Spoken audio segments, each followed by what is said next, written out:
Students, आज जो हम चैप्टर स्टार्ट करने वाले हैं उसका नाम है मेटल्स एंड नॉन मेटल्स। तो आपको एलिमेंट्स के बारे में पता है ना कि देयर आर 118 एलिमेंट्स। अभी तक जो हैं 118 एलिमेंट्स का डिस्कवरी हुआ है और एलिमेंट्स को ही बच्चे फर्दर क्लासिफाई किया जाता है मेटल्स और नॉन मेटल्स में। और भी एक पार्ट में डिवाइड किया जाता है, एलिमेंट्स को बांटा जाता है जिसको हम लोग मेटेलॉइड्स कहते हैं, जो दोनों के प्रॉपर्टी को शो करे, मेटल्स के प्रॉपर्टीज को भी और नॉन मेटल्स के प्रॉपर्टीज को भी। तो सबसे पहले बात हम करते हैं फिजिकल प्रॉपर्टीज ऑफ मेटल्स की, कि मेटल्स के फिजिकल प्रॉपर्टीज क्या हैं। तो मेटल्स नाम सुनते ही आपके मन में क्या होता होगा कि metals are generally hard, metals are generally solid. Physical मतलब कि शेप साइज की क्या है, सॉलिड है, लिक्विड है, गैस है, किस स्टेट में है ना। तो मोस्ट ऑफ द मेटल्स जो होता है, एक्चुअली में हर मेटल जो है सॉलिड होता है एक्सेप्ट वन मेटल जो कि मरकरी है, वो लिक्विड स्टेट में पाया जाता है। ठीक है, एक तो आप मेटल को डिफाइन कर सकते हो फिजिकली, बोलने का मतलब उसके अपीयरेंस के बेसिस पे वो कैसा स्टेट होता है, उसका डेंसिटी कैसा है। तो यदि हम फिजिकली डिफाइन करना चाहें मेटल्स को, तो how can we physically define metals. Physically इस तौर पे हम डिफाइन कर सकते हैं कि metals are the substances which have high density, which are malleable and ductile, which are generally hard. लेकिन वही बात जब हम केमिकली डिफाइन करना चाहें मेटल्स को, तो मेटल्स क्या होता है बच्चे, मेटल्स के सेल में, मतलब उसके लास्ट सेल में जो नंबर ऑफ वैलेंस इलेक्ट्रॉन हैं वो क्या हो सकते हैं, 1, 2 या 3। और जो भी मेटल्स हैं उस पर क्या होते हैं, वो डोनर होते हैं, उस पर पॉजिटिव चार्ज आता है। जैसे यदि आप बात करो सोडियम का, एटॉमिक नंबर 11, तो इसका इलेक्ट्रॉनिक कन्फिग्रेशन कुछ इस प्रकार होगा, 2, 8 और 1। तो लास्ट में इसके कितने इलेक्ट्रॉन हैं, 1। यदि लास्ट सेल में, ठीक है, लास्ट सेल में यदि 1, 2 या 3 इलेक्ट्रॉन बचता है, तो वैसे एलिमेंट्स को वैसे ही हम लोग कह देते हैं कि वह मेटल्स है। और मेटल्स क्या होता है, डोनर होता है, उस पर हमेशा पॉजिटिव चार्ज होता है। ठीक है, और 118 एलिमेंट्स में यदि आप बात करो तो 80% अराउंड जो एलिमेंट्स हैं वो क्या हैं, मेटल्स। 118 एलिमेंट्स में आप बात करो तो 80% एलिमेंट्स जो हैं वह क्या है, मेटल्स है। बाद बाकी जो भी बचा 20% में वो आपके आ जाते हैं नॉन मेटल्स और मेटेलॉइड्स। ठीक है, मेटेलॉइड्स लाइक सिलिकॉन, आर्सेनिक, ये सब। तो पहला प्रॉपर्टी हमने क्या देखा फिजिकल प्रॉपर्टी में, फिजिकल क्लासिफिकेशन में पहला पार्ट जो देखा है कि मेटल्स क्या होते हैं, metals are generally solids except क्या चीज, एक्सेप्ट मरकरी। ठीक है, और क्या होता है बच्चे कि मेटल्स का हाई मेल्टिंग पॉइंट और बॉइलिंग पॉइंट होता है। ठीक ना, और क्या होता है, मेटल का सरफेस जो होता है वह शाइन करता है, जिसको हम लोग लस्ट्रस बोलते हैं। A shining property, a shining surface. ये क्या लिखा हुआ है यहाँ पे कि metals in their pure state have a shining surface, और उसी चीज को हम लोग क्या बोलते हैं, उसी चीज को हम लोग मेटेलिक लस्टर बोलते हैं। लस्ट्रस मतलब क्या होता है, जिसका शाइनिंग अपीयरेंस हो, शाइनिंग सरफेस हो। ठीक है, और हम लोग क्या बोलते हैं बाबू, और हम लोग बोल सकते हैं कि metals are malleable and ductile. कि मेटल्स का क्या होता है, मेटल्स होता है मेलिएबिलिटी को शो करता है। मेलिएबिलिटी मतलब जिसको आप थिन शीट्स में कन्वर्ट कर सकते हो। जैसे आप लोग स्कूल में टिफिन ले जाते हो तो एल्युमिनियम फॉयल में रैप करके ले जाते हो, है ना। तो मेटल्स का एक खासियत है, मेटल का एक प्रॉपर्टी है कि आप उसको थिन शीट्स में कन्वर्ट कर सकते हो। ठीक है, the property of metals that it can be drawn into thin sheets. The metals can be beaten into thin sheets. इसी चीज को हम लोग क्या बोलते हैं, मेलिएबिलिटी बोलते हैं। ठीक है, और डक्टिलिटी क्या होता है, जिसको आप थिन वायर्स के शेप में कन्वर्ट कर सको, तो वह चीज क्या कहलाता है, वह चीज डक्टिलिटी प्रॉपर्टी कहलाता है। और मेटल्स जो होते हैं, मेटल्स ही मेलिएबल और डक्टाइल होते हैं। मेटल्स में खास करके गोल्ड इतना ज़्यादा डक्टाइल होता है कि आप 1 ग्राम गोल्ड को 2 किलोमीटर लेंथ तक ड्रॉ कर सकते हैं वायर के फॉर्म। ठीक है, तो मेटल्स यहाँ से क्या पता चला, मेलिएबल और डक्टाइल भी होते हैं। और क्या होते हैं, मेटल्स लस्ट्रस भी होते हैं। ठीक ना, इन्हीं दो खास प्रॉपर्टी के वजह से, it is because of their malleability and ductility that metals can be given different shapes according to our needs. इन्हीं दो खास प्रॉपर्टीज के वजह से, मेलिएबिलिटी और डक्टिलिटी के वजह से मेटल्स को जो है अलग अलग डिफरेंट शेप्स हम प्रोवाइड कर सकते हैं हमारे जरूरत के हिसाब से। ठीक है, अब क्या है बच्चे, यदि हम इसके बाद बात करें तो पहले ही मैं जिक्र कर चुका हूं, मेटल्स का क्या होता है, हाई मेल्टिंग पॉइंट और बॉइलिंग पॉइंट होता है। और बेस्ट कंडक्टर ऑफ हीट क्या होता है, कौन सा मेटल है, silver and copper. The best conductor of heat are silver and copper. ठीक ना, और कुछ प्रॉपर्टीज का बात यदि आप करो, फिजिकल प्रॉपर्टीज का बात करो, तो एक चीज और क्या होता है, टेंसाइल स्ट्रेंथ होता है।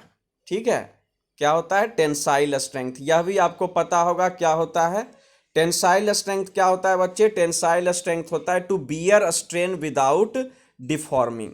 टेंसाइल स्ट्रेंथ का मतलब क्या होता है, to bear strain without deforming. ठीक ना, तो आप यह भी बोल सकते हो कि metals have high tensile strength. ठीक ना, तो ये सब जो है मेटल्स का फिजिकल प्रॉपर्टीज है। अब इसी तरह से यदि नॉन मेटल्स का बात करो तो जस्ट इसका उल्टा है ना, कि नॉन मेटल्स जो होता है, पहले आप क्या पढ़े, मेटल्स पढ़े कि metals are generally solid except mercury.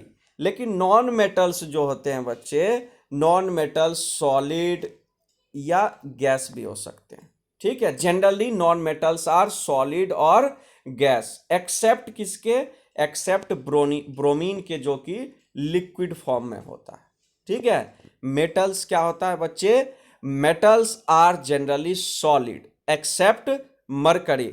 लेकिन वही नॉन मेटल्स क्या होता है, नॉन मेटल सॉलिड या गैस दोनों होता है जनरली, लेकिन एक उसका भी एक्सेप्शन है। और वह एक्सेप्शन कौन सा एलिमेंट है, वह एक्सेप्शन है bromine. Bromine is the only non metal which is in liquid form और इन लिक्विड स्टेट। ठीक है, और क्या हम बोल सकते हैं कि जिस तरह से बोले कि मेटल्स का हाई डेंसिटी होता है, तो नॉन मेटल्स का हाई डेंसिटी नहीं होता है एज कंपेयर टू मेटल्स। और इसका बॉइलिंग पॉइंट, मेल्टिंग पॉइंट भी उतना हाई नहीं होता है, लो टेंसाइल स्ट्रेंथ होगा नॉन मेटल्स का। तो ये सब क्या हो गया, नॉन मेटल्स का फिजिकल प्रॉपर्टीज हो गया, है ना। ये सब आप पहले भी क्लास 8 में भी आपको पढ़ना था, मेटल्स और नॉन मेटल्स चैप्टर, तो ये सब आपको पता होगा, इसको थोड़ा सा देख लोगे।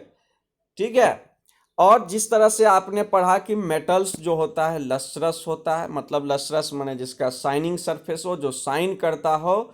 एक एक्सेप्शन नॉन मेटल्स में भी है कि नॉन मेटल्स भी जो है बच्चे, वह क्या होता है, नॉन मेटल में आयोडीन जो है, iodine is a non metal, लेकिन वह क्या है, लस्ट्रस। लस्ट्रस मतलब उसका वो भी शाइन करता है।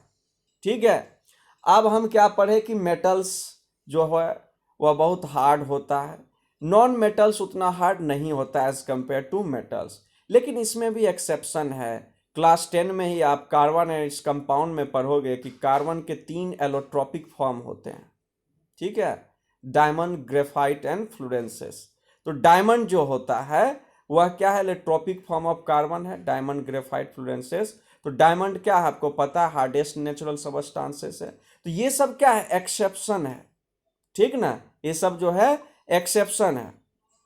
अब क्या है कि जैसे हमने पढ़ा कि मेटल्स आर जनरली हार्ड, कि मेटल्स बहुत हार्ड होते हैं, उसमें भी एक्सेप्शन है कि लिथियम, सोडियम, पोटासियम वगैरह को इतना सॉफ्ट होते हैं कि आप उसको चाकू से भी काट सकते हो, और उसका डेंसिटी और मेल्टिंग पॉइंट भी कम होता है। इन जनरल हम बात करते हैं जिसका कि प्रोबेबिलिटी ज़्यादा हो, तो मेटल्स का क्या पढ़ते हैं, हार्ड होता है, बहुत सॉलिड होता है। लेकिन क्या है, कुछ एक्सेप्शंस आर ऑलवेज देयर वाली बात हो गई कि लिथियम, सोडियम, पोटासियम ऐसे मेटल्स हैं जिसको आप एक नाइफ के हेल्प से भी काट सकते हो, दे आर सो सॉफ्ट, और उसका डेंसिटी और मेल्टिंग पॉइंट भी क्या है, कम होता है। ठीक है,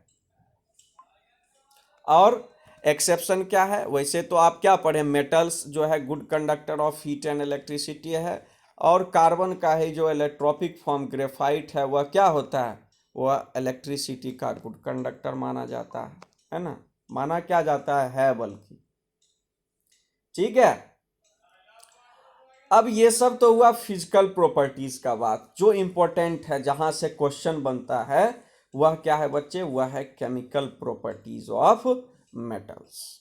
ठीक ना, वह क्या है, केमिकल प्रॉपर्टीज ऑफ मेटल्स। तो सबसे पहले केमिकल प्रॉपर्टीज को यदि आप समझने की कोशिश करो तो कोई भी चीज किसके साथ रिएक्शन, मतलब क्या प्रोडक्ट फॉर्म करेगा, है ना, किसी चीज के साथ जब रिएक्ट करेगा तो क्या फॉर्म करेगा, माने ऑक्सीजन के साथ रिएक्ट करेगा तो क्या फॉर्म करेगा, किसी एसिड के साथ रिएक्ट करेगा तो क्या फॉर्म करेगा, वाटर के साथ रिएक्ट करेगा।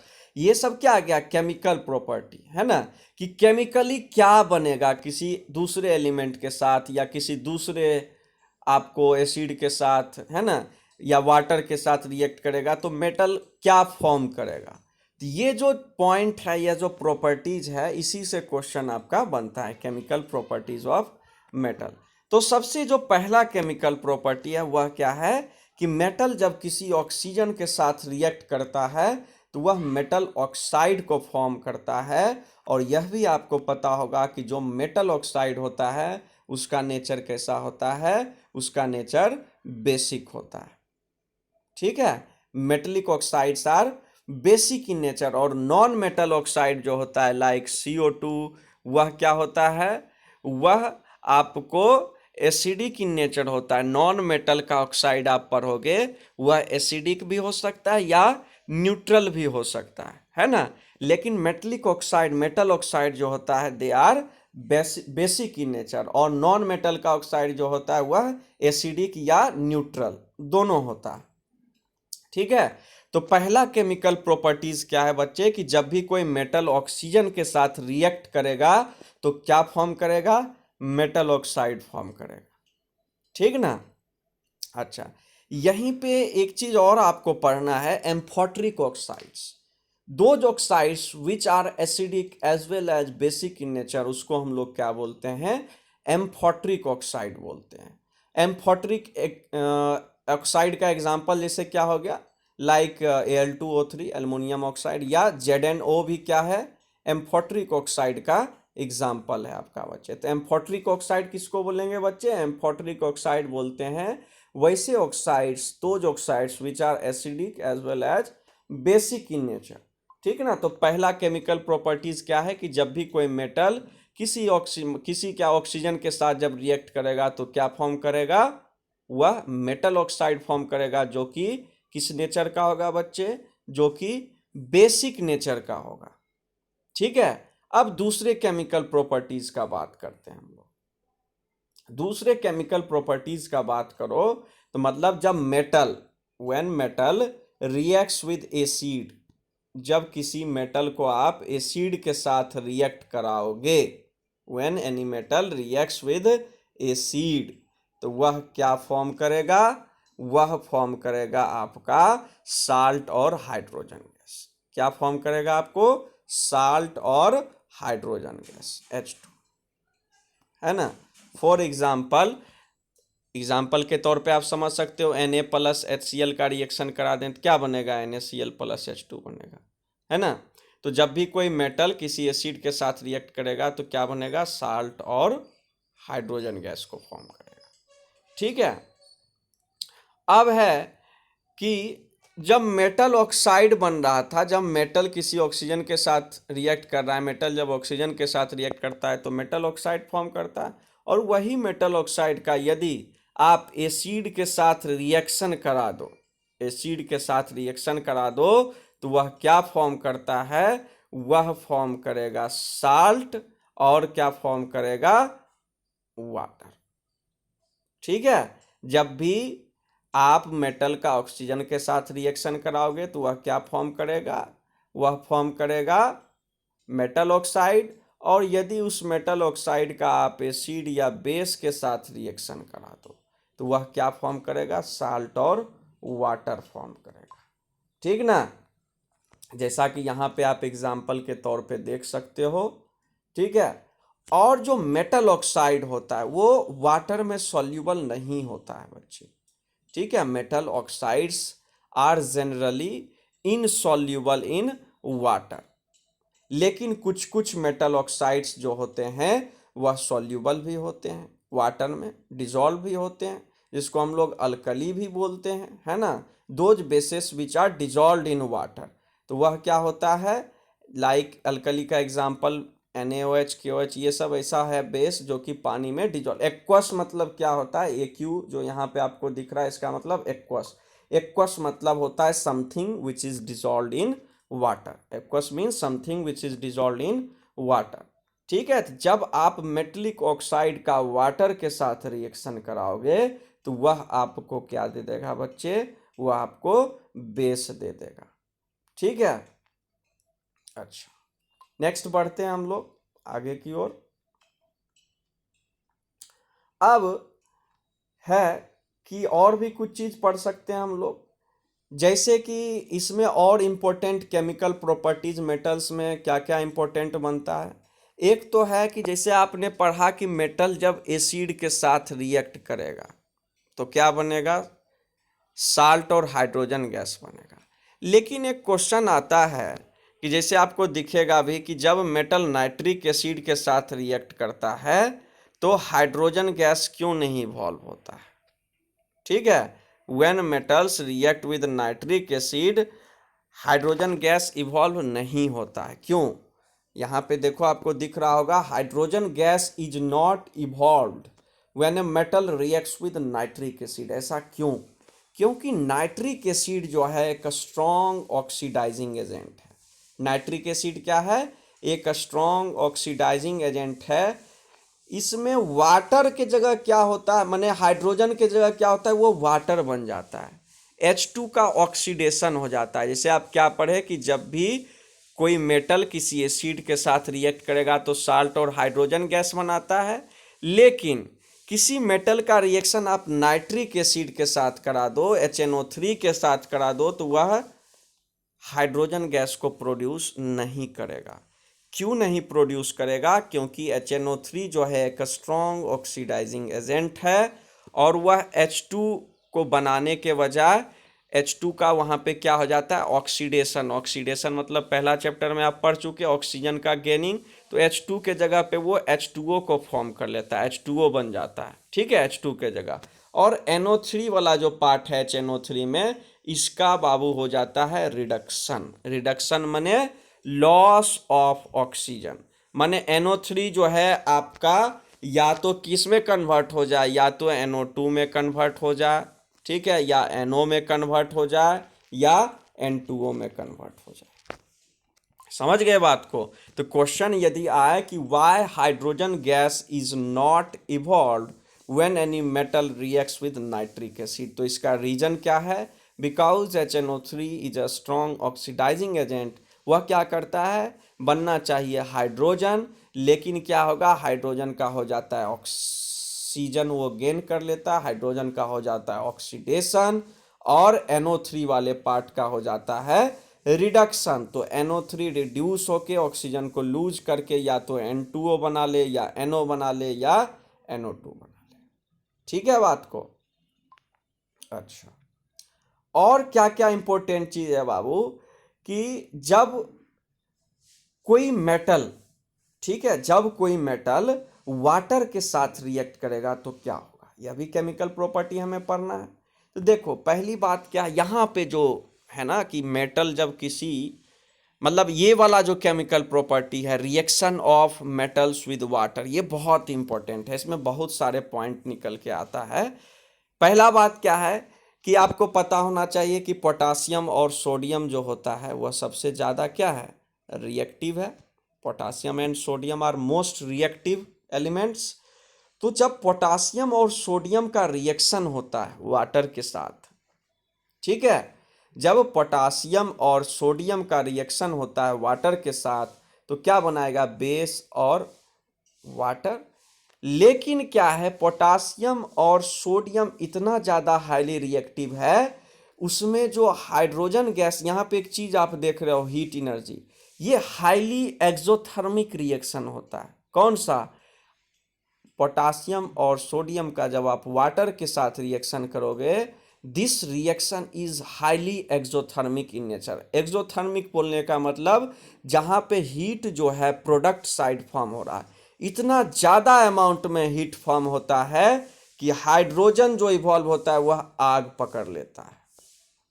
ठीक है, यह भी एक बहुत ही इंपॉर्टेंट पॉइंट मैं आपको बता रहा हूँ। यहाँ पे देखो आपको मिलेगा लिखा हुआ कि in cases of sodium and potassium the reaction is so violent, इतना विनाशक, इतना वायलेंट होता है, इतना हिंसक होता है, एंड एक्सोथर्मिक, इतना ज़्यादा हाई अमाउंट में एनर्जी रिलीज होता है, हीट एनर्जी, कि हाइड्रोजन गैस जो निकलता है वह तुरंत फायर को कैच कर लेता है, आग लग जाता है उसमें। ठीक है, तो अब हम बढ़ते हैं आगे। दूसरा जो इंपॉर्टेंट पॉइंट है वह आता है क्वेश्चन कि why calcium and magnesium starts floating when they react with water. ठीक है, why calcium and magnesium starts floating when they react with water. तो अभी आपने क्या पढ़ा कि जब मेटल वाटर के साथ रिएक्ट करेगा तो मेटल हाइड्रोक्साइड, है ना, माने बेस बनाएगा। हाइड्रोक्साइड बोलने का माने बेस और हाइड्रोजन गैस इवॉल्व होता है।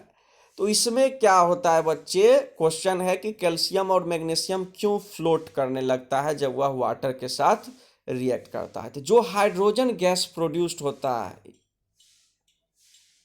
ये जब रिएक्ट करते हैं वाटर के साथ कैल्शियम या मैग्नीशियम, इस रिएक्शन के दौरान जो हाइड्रोजन गैस प्रोड्यूस होता है वह क्या होता है, that sticks to the surface of the metal, माने चिपक जाता है, and makes them lighter in weight, that's why they start floating in water. आया बात समझ में, क्या रीजन है, कैल्शियम एंड मैग्नीशियम जब रिएक्ट करता है वाटर के साथ तो जो हाइड्रोजन गैस का फॉर्मेशन होता है बच्चे, the H2 gas which is form during the reaction between calcium and water और between magnesium and water sticks to the surface of metal, चिपक जाना, स्टिक माने चिपकना, and makes them lighter in weight which allow them to float on water.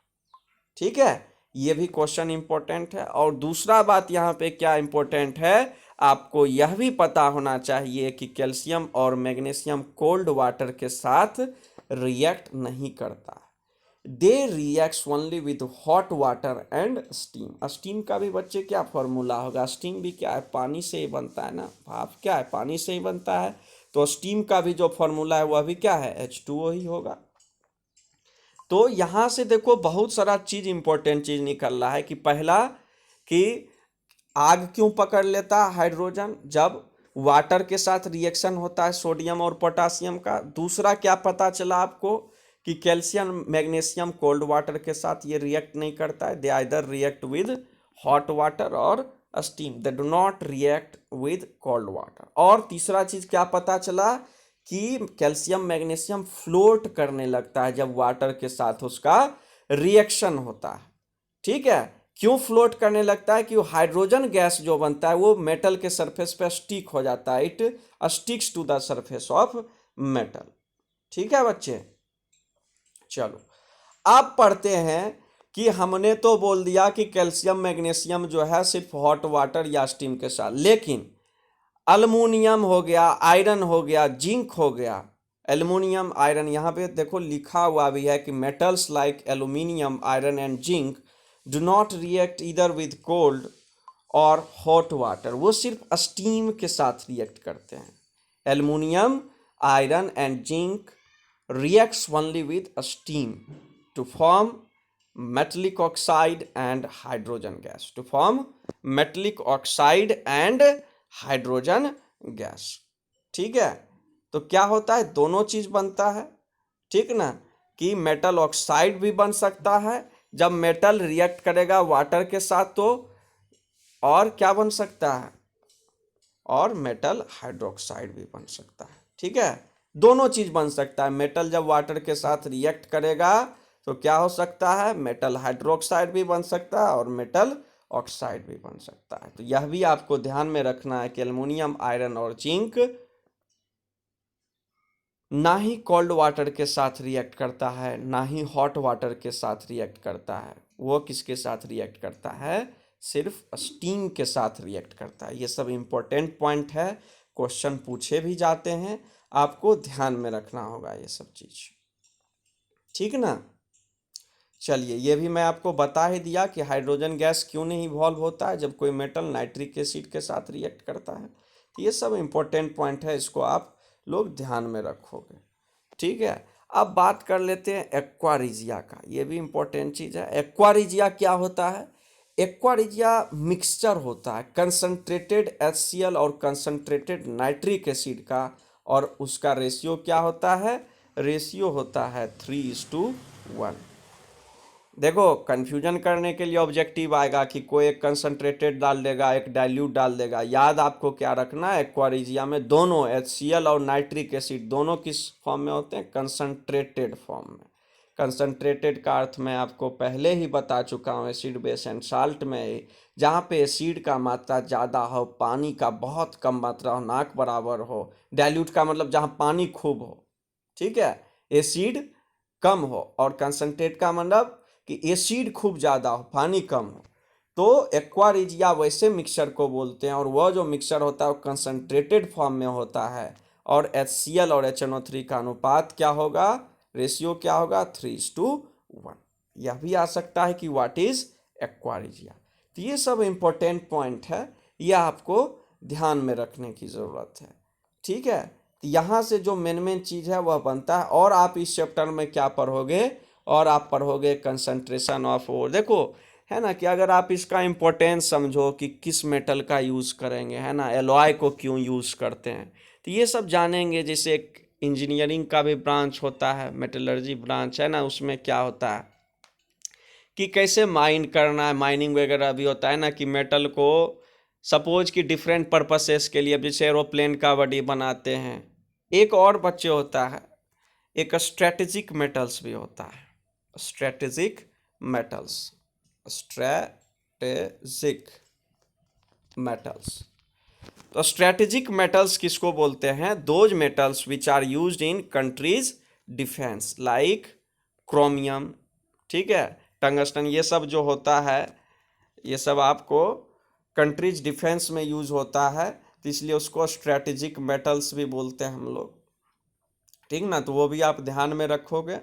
बाद बाकी जो है हम लोग नेक्स्ट वीडियो में डिस्कस कर लेंगे। जो भी इम्पोर्टेंट है इसको आप ध्यान देना और एक बार इसको रीड करना, जितने भी सारे चीज़ बताया हूँ। केमिकल प्रॉपर्टी से बच्चे क्वेश्चन बनता है, बहुत इंपॉर्टेंट है। जो जो 3-4 पॉइंट बताऊँ मैं आप उसको ध्यान देना, और फिर हम लोग नेक्स्ट वीडियो में, ठीक है, आगे करेंगे।